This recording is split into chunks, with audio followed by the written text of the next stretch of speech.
A very good Thursday morning to you. You're watching the Fixed Wing Guy channel. My name is Stuart Lomas.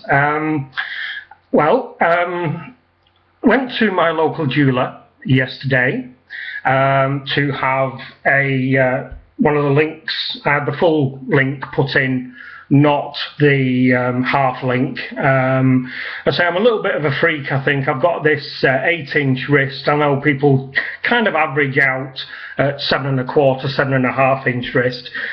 So I thought the half link wouldn't do the job. So I put the full link in, and fantastic.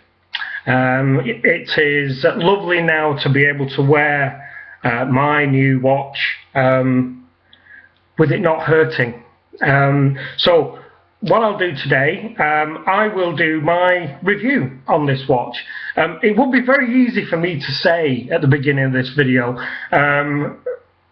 Omega Professional 300 Seamaster, see Andy Hunter's review and point you in that direction, because his review kind of sold the watch to me, because he's obviously so in love with it, and that when watch design got to this, it reached a pinnacle in his eyes, and I do like his review very, very much indeed, although his watch is the coaxial version of mine is the pre-coaxial. But here we go. I put quite a lot of research into this, so hopefully you'll find it interesting. Somebody dropped me a comment when I did my video about the box arriving in the post, and asked me what age my watch was. Well, to be perfectly honest with you, I have no idea. But over the last half a day, where I was actually looking into the watch and getting some information which may have not appeared elsewhere in this little group of channels, I'm sure it's out there, you know. I kind of think my watch is somewhere between 97 and 99. Now, the reason I say that is as follows. This specification of watch, which is the 2531.80.00, is the original Bond watch. It was, or a version of this was worn by Pierce Brosnan in GoldenEye, although the one that he wore was quartz. So for those quartz doubters and downers out there, if quartz is good enough for Bond, need I say more? So it came to the fore in GoldenEye, and then he wore it all the way through to his very, very final Bond appearance, when he was actually nominated as an official Omega ambassador. And there are lots and lots of pictures of old Pierce sat on a studio canvas back chair with his arm outstretched, proudly displaying his Omega timepiece. It's a caliber 1120 movement. So how do I know? Well, as promised, I spoke to my friendly neighbourhood jeweller after he put the link in for me. I said, would you mind unscrewing the back so I can see what actually is in there?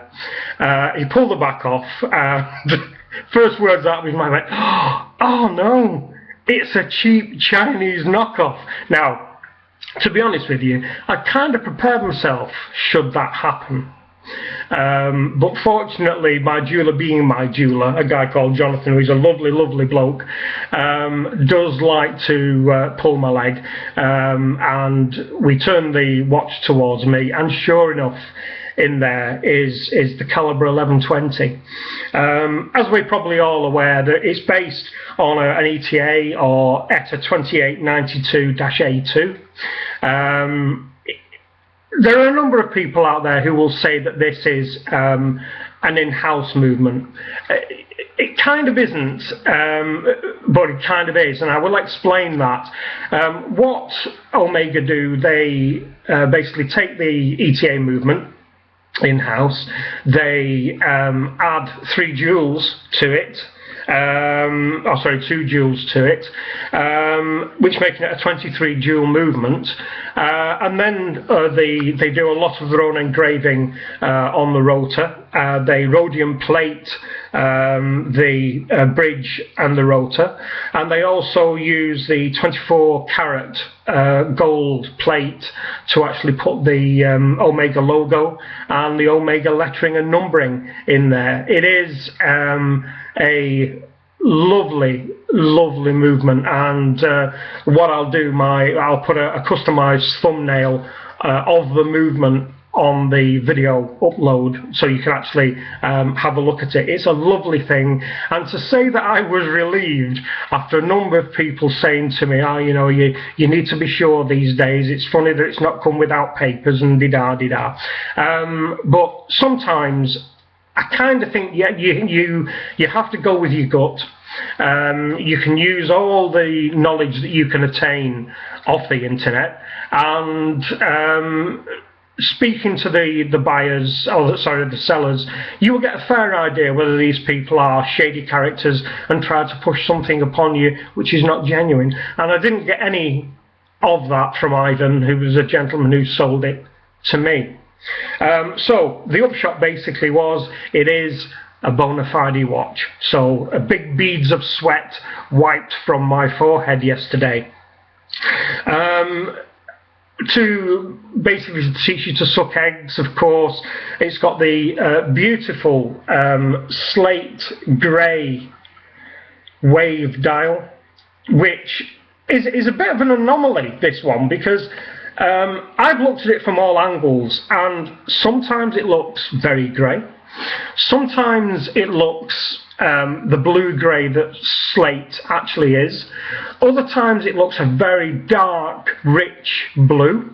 So it's a very odd, it's a little bit like, I don't know what the paint style is called that car customizers use, that, you know, as different lights hit it, it changes to greens and pinks and purples and reds. A little bit like that, obviously not dramatic, but that's the kind of phraseology that I want to get over here to you, and this dial is exactly that.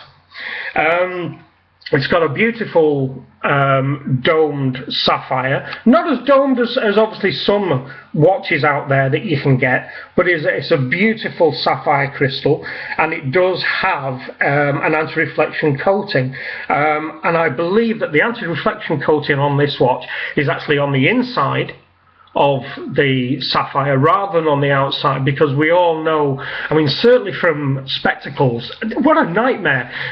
Opticians sell you, oh, do you want AR coating on your lenses? Oh yes please, that'd be brilliant.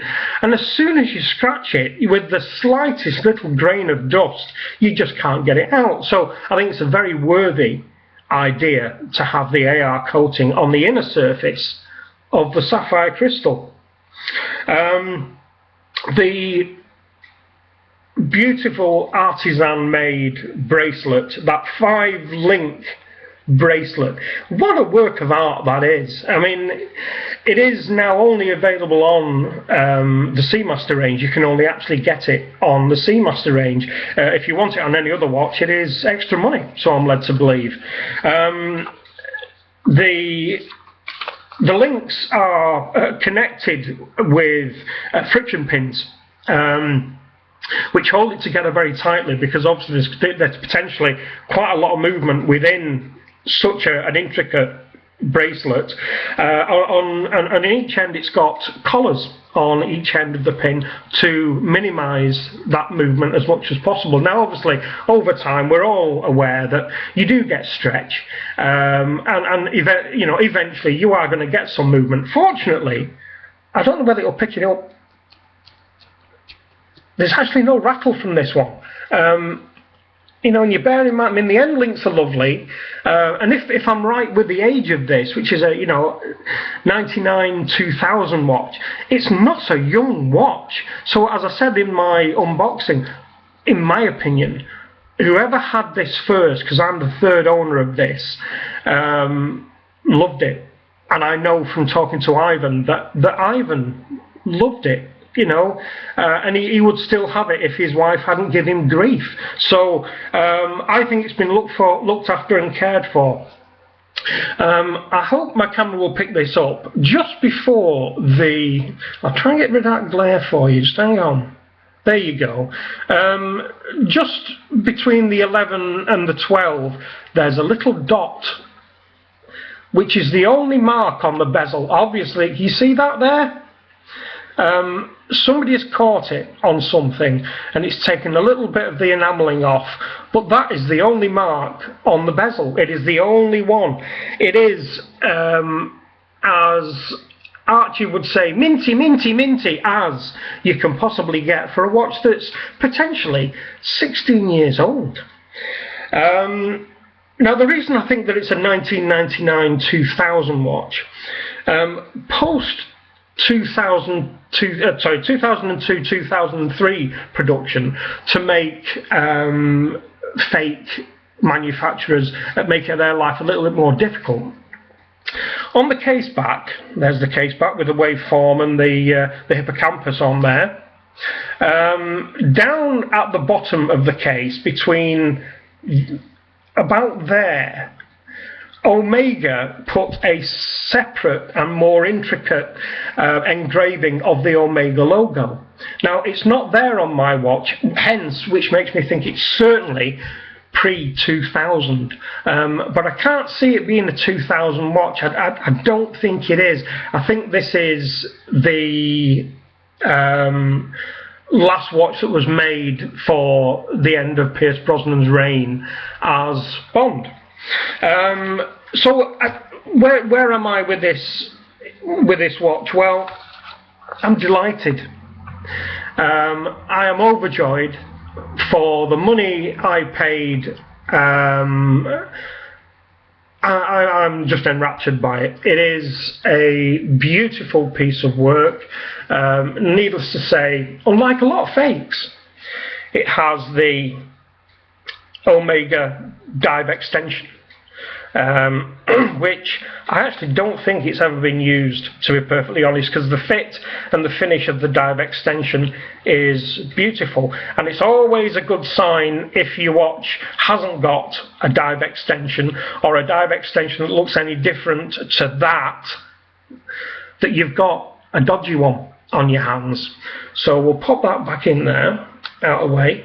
And another thing, if you're worried about whether you're buying a fake or not, the helium escape valve up here, if you're looking at the watch head on as you are there, the helium escape valve should be just north of the 10-2 marker. A lot of the replicas put it in line with the 10-2 marker, and all genuines have it just north of the 10-2 marker, so maybe, about 9 minutes to the hour, as it were. But it's a beautiful watch. The only thing, if I'm going to make a complaint, and it isn't a complaint, is obviously because the watch is so old, the lume isn't as good as it used to be. So I do have a contact in Eastern Europe who does reluming, and he does a really, really good job. It's so hard to find anybody in Britain or main continental Europe, to be honest with you, who does reluming. If you know of anybody, let me know. We'll be interested to find out. So I may go down the road of getting it reloomed, and then it would be minty, minty, minty. So that, my friends, is my Omega. I am overjoyed. I am enraptured. I am delighted with it. I know we all have this sensation that when we buy a watch that has been nipping at our heels for a long time and being unable to find one that gives you that vibe that everything is hunky-dory and tickety-boo. I may go down the route of trying to put everything together, so I might try and get warranty cards for it, etc. Even if that means going back to Omega, or whether I can do it via an Omega stockist. Again, if you know anything about that, by all means let me know down below. As I've always said, I'm not an expert. I don't profess to be an expert. There are many, many people out there who know far more than I about this kind of thing. So Andy, if you're watching and you know something about what I need to do to get the warranty cards, please let me know. Guido, Archie, if you're looking, Simon. Talking about Simon, Simon and I had a very pleasant and extremely long telephone call last night. We were on the phone for about 90 minutes, 95 minutes. Lovely to hear from you, Simon. Good to know that you took my comments in the manner in which they were meant. Great to actually speak to somebody else who makes this kind of thing. I kind of guess that's it, apart from to say an extra wow. I'm over 40 subscribers now. It's amazing what can happen with just one little nod from a more watched person here on YouTube, and thank you very much. I've had comments from Guido, I've had comments from Andy. It's wonderful. Thank you very much indeed, everybody. I will do a short but thorough thank you video to everybody who has recently joined my merry band of subscribers. I will try very hard to keep these videos informative. I will try very hard to keep them entertaining. As always, don't take my views as those of an expert or a connoisseur. I'm a person who likes watches, I'm a person who loves watches, and I like what I like. If you want my views, I will be doing a video for somebody else on Christopher Ward watches at some point soon, because I've had a request for that, to give my tilt on that particular brand. So any questions, as always, down below. Any information about the warranty cards, down below. Any comments about the relooming, if you know anybody, if you use anybody who you know is a genuine guy or girl, down below. Anything else, if there's any queries that you want to ask or things that you want me to put my slant on, down below.